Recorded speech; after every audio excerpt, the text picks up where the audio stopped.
Assalamualaikum warahmatullahi wabarakatuh. Selamat pagi anak-anakku semua. Jumpa lagi pada kesempatan pagi ini. Tetap semangat ya, walaupun kita hari ini belajarnya masih daring dari rumah, tapi kita harus tetap semangat dalam menuntut ilmu. Biar kita tidak ketinggalan dalam menuntut ilmu di sekolah. Di rumah jangan lupa tetap belajar, tetap patuhi perintah orang tua, dan jangan lupa sholat dan murojaah mengajinya. Anak-anakku semuanya, kelas 5, pada kesempatan pagi hari ini kita akan membahas materi yang kemarin kita sudah praktekkan di samping masjid. Ya, kita sudah melakukan eksperimen tentang cahaya. Sekarang hari ini Pak Yon akan perjelas lagi tentang apa itu cahaya. Ya, pada materi ini kita akan membahas tentang cahaya. Cahaya itu apa? Cahaya itu adalah sebuah energi atau gelombang elektromagnetik yang dapat dilihat oleh mata, ya. Jadi ini adalah sebuah energi atau gelombang, tetapi gelombang atau energi ini bisa dilihat. Kita bisa melihat gelombang ini dengan mata, dengan kasat mata. Contohnya, kalau pagi hari, malam, gelap, pagi ada sinar matahari, kita bisa melihat enggak? Nah, kita bisa melihat matahari bersinar menerangi bumi kita tercinta ini. Pada malam hari saat di kamar gelap, kita juga bisa melihat cahaya lampu yang menyinari ruangan di tempat kita masing-masing. Nah, itulah cahaya. Cahaya itu adalah sebuah gelombang atau energi elektromagnetik yang bisa dilihat oleh mata.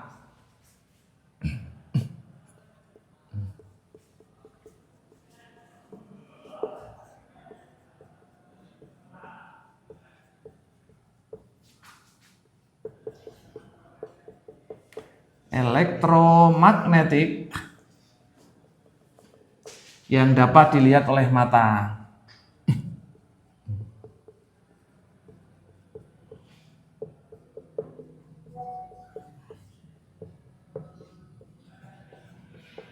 Oke. Nah, gelombang elektromagnetik ini adalah salah satu gelombang yang atau cahaya ini gelombang yang memiliki kecepatan sangat cepat ya. Jadi kecepatannya besar sekali. Dia itu kecepatannya adalah 3 kali 10 pangkat 8 meter per detik. Jadi dalam waktu 1 detik atau 1 sekon itu dia bisa menempuh jarak yaitu sekitar 300 juta meter. Jadi dia seperti tidak ada waktu. Jadi contohnya kalau kita ngirup ke laser kayak gini, coba kita lihat, dia nggak pakai waktu. Kita pencet langsung sampai. Nah, ya. Walaupun jauh ini langsung sampai. Kenapa? Karena dia kecepatannya sangat tinggi. Jadi ini adalah gelombangan yang memiliki kecepatan gelombang ini adalah 3 kali 10 pangkat 8 meter per sekon. Atau kalau di dalam bentuk yang lain, ini adalah kecepatannya adalah 300 juta. Ya. Meter per sekon. Jadi dalam 1 sekon itu bisa menempuh jarak sebegitu cepatnya. Makanya kalau matahari bersinar di pagi hari, dari ufuk timur sana, dia keluar langsung sampai ke sana, sampai matahari itu. Stone cepatnya, begitu cepatnya kecepatan matahari. Ya. Nah, cahaya ini memiliki sifat-sifat yang bisa kita manfaatkan dalam kehidupan sehari-hari. Sifat yang pertama, bahwa cahaya, kalau kita lihat laser ini, dia merambat lurus. Ya, rambatannya lurus, jadi tidak belok-belok dia. Kalau kamu main senter juga, senternya itu nggak belok-belok. Memang bisa dibelokkan, tapi dia tidak bisa belok sendiri. Ini ciri yang pertama dari gelombang, yaitu gelombang adalah gelombang cahaya ini yang pertama sifatnya merambat lurus. Coba kita lihat di dalam sini. Nah, ini ada 2 celah yang bisa kita pakai laser. Kalau celah ini kita masukkan pakai laser, langsung hanya akan tembus melalui lubang atau celah-celah yang ada di lubang ini. Nah, ini membuktikan bahwa sebenarnya cahaya ini merambat lurus, gitu ya. Ini adalah ciri yang pertama. Cahaya merambat lurus.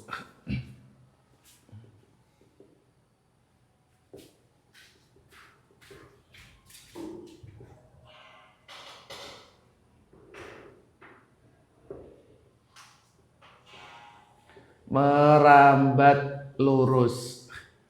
Yang kedua adalah cahaya, kecuali merambat lurus, dia akan menembus benda bening. Ya, coba kita lihat. Ini Ustadz punya botol yang kemarin sudah kita coba juga. Botol ini bening. Saat kita taruh di sini, nah coba kalau terkena cahaya, kira-kira cahayanya menembus enggak? Kita akan lihat ya. Nah, cahayanya sampai ke papan. Walaupun ada celah dari botol ini, dia akan tetap menembus sampai ke sana. Ini adalah membuktikan bahwa cahaya itu dapat menembus benda yang bening atau transparan. Ya. Sifat yang kedua adalah menembus benda bening.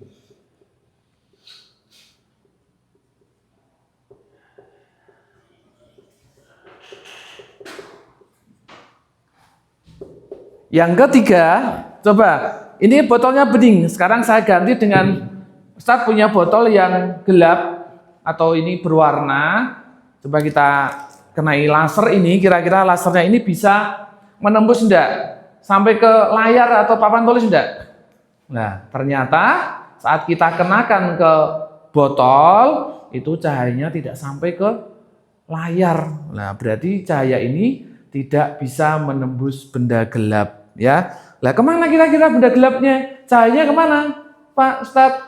Nah, kalau tidak bisa ditembus, berarti cahaya ini diserap oleh benda yang gelap. Nah, ini adalah ciri yang ketiga, yaitu tidak menembus benda gelap.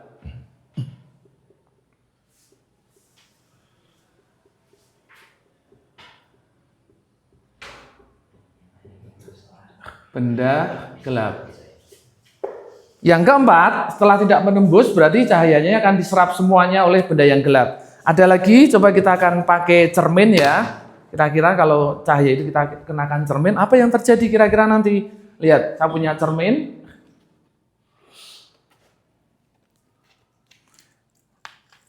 Ini ada cermin. Mantul enggak kira-kira cahayanya nanti ya? Kita akan lihat ke sana.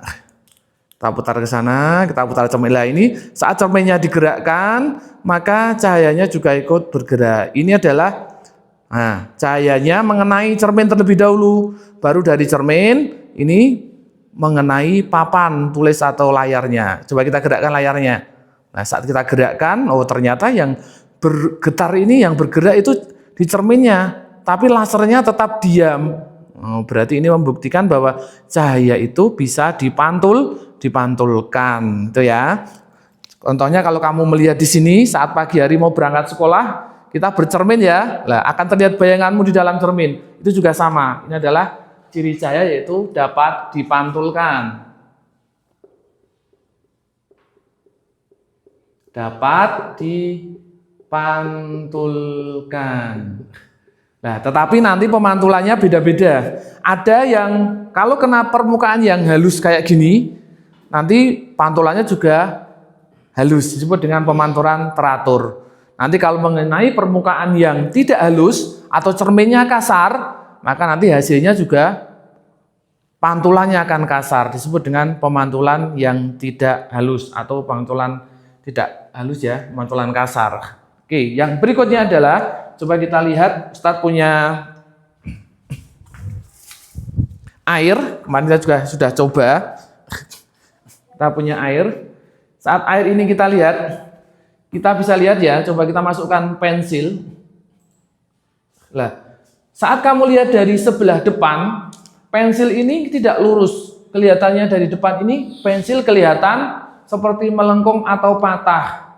Kenapa bisa kayak gitu? Nah, ini adalah salah satu sifat cahaya, yaitu bahwa cahaya itu akan dibiaskan saat melewati dua medium yang berbeda.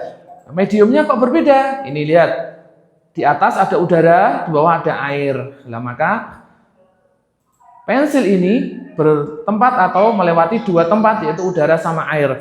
Karena medium udara sama air berbeda, maka cahaya itu akan dibiaskan. Maka pensil yang kelihatan patah itu adalah hasil dari atau penerapan dari cahaya dapat dibiaskan. Kecuali ini anak-anak bisa lihat, kalau kamu main di kolam renang, saat berenang di kolam renang itu kalau renangnya kolamnya bening, itu akan kelihatan seperti dangkal ya. Dangkal itu kayak nggak terlalu dalam. Tetapi setelah kita masuk ke dalam air itu, ternyata itu kolamnya dalam sekali. Nah itu juga salah satu contoh dari pembiasan. Kecuali itu kalau di rumah punya akuarium isinya ikan, nah, ikannya itu sebenarnya kecil, tapi saat terlihat dari luar itu kayak besar. Nah itu juga salah satu dari sifat cahaya, yaitu cahaya dapat dibiaskan.